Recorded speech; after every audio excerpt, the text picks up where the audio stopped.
Hayatım, bekletmedim değil mi?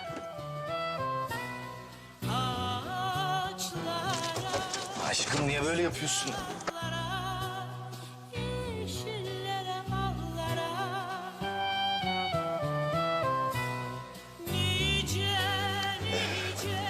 Madem o kadar açsın, gel 2 yumurta kırayım sana. Yok sağ ol istemem.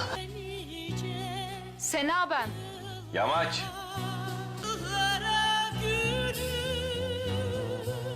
Ben sana çok fena aşık oldum ya. Sen ve ben hayatımızın geri kalanını birlikte geçireceğiz. Seni çok seviyorum Adem. Ne olursa olsun seni çok sevdiğimi asla unutma. Nice nice yıllara. Gülüm.